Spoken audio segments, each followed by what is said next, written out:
Hey, this is Julia. Welcome back to Quizlet. The topic of today's video is what do I have on my iPad? iPad is basically my second brain. Over the years, I've developed a system to learn German language with the help of this device. Organize learning, learn new vocabulary, structure grammar, watch, read, listen to things in German, everything in one place. And if you want to get the system that I have, please keep watching and don't forget to like this video and follow my channel to learn German more productively. So first things first, what I really struggled with in the beginning was how to actually stay focused. So I found this app, it's called Opal, and I use it to block out time, block social media, all the distractions, internet distractions that might pop up or try to drag my attention to Instagram or YouTube. But I need to work, and all the apps are blocked with the help of this amazing free app Opal. And you can't basically open any other apps while you have this blocked focused hour session. So we got organized, and the next step is definitely the system, how to put everything in one place and what this place actually should be.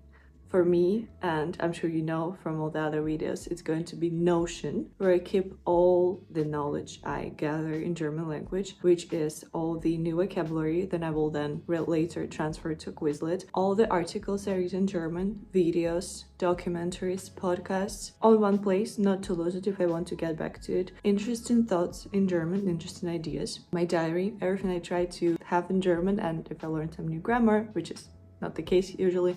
I've learned already most of German grammar. I use that to store in Notion as well. And as I mentioned, the third resource I use is Quizlet. Here, what I always do is I group the words and phrases by the topic, and then every week, I would say every week to every month, I would have to get back to this vocabulary, because if you learn it once, you forget it in a week. If you do the spaced repetition, as I'm sure most of you have heard before, they can settle down in your head. It will be way more easier for you to use them in your active vocabulary. Even though YouTube can be sometimes my guilty pleasure and a little bit of the distraction, I try to use it with usefulness as well. As you remember in my previous video, I've mentioned that I love combining my hobbies with German learning. So one of this YouTube channel was Yoga mit Maddie Morrison. Amazing yoga sets, yoga workouts. I do love doing it and then listening to German as well.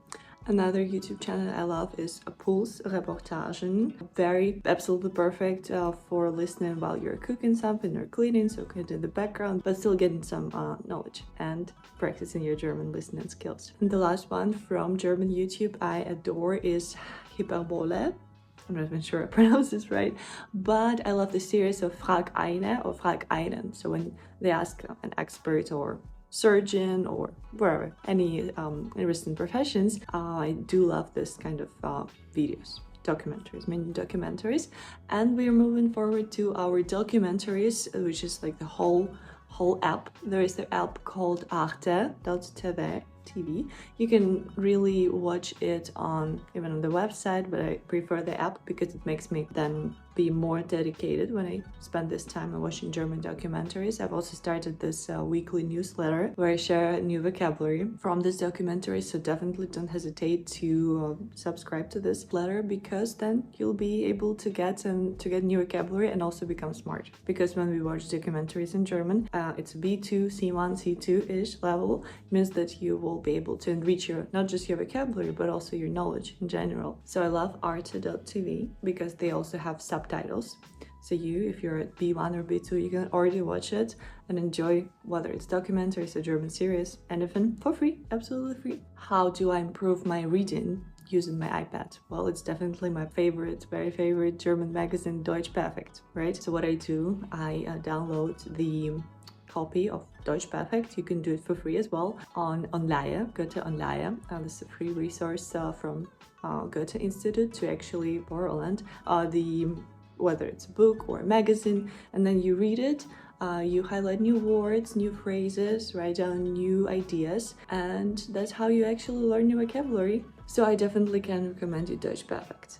So we have watched a lot, we have read a lot, we also need to work on listening, right? So for listening, here I definitely enjoy podcasts, because in this case I can turn my passive time while commuting or walking into actually active listening and gaining knowledge and also improving and keeping up with my German language level. Some of my recent ones, I really got into history, even though I used to not be a very big fan of history.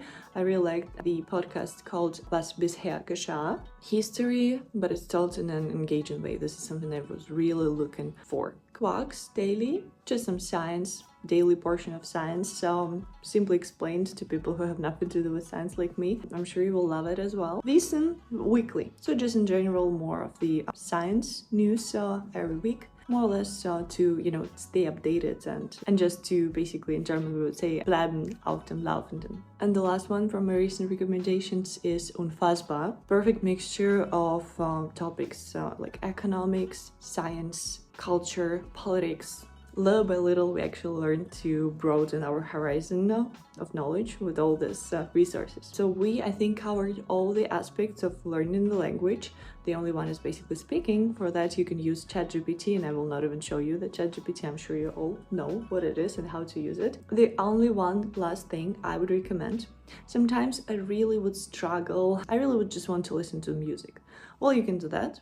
Or sometimes you can mix it with German radio, right? Again, when you're cooking or cleaning and doing something that does not involve your mental activity, just put German radio in the background. And for that, I use an app, Deutschlandfunk Radio. I really love it just because I put it in the background and I'm listening sometimes not, but your brain is still absorbing a lot of information. Again, active listening is the best. If you can jot down the new phrases you hear, this is brilliant. If you can't, don't pressure yourself too much and just enjoy the language. It's a beautiful language. So I hope this video was useful for you. I think the system that I have established is really working for me well. This is what helped me achieve C2, come all the way from B2 to C2. I will leave all the links in the description to this video. Please don't forget, if you like this video, you know what to do. And share it with friends who also learn German. I'll see you in the next video. Und bis nächste Mal. Tschüss.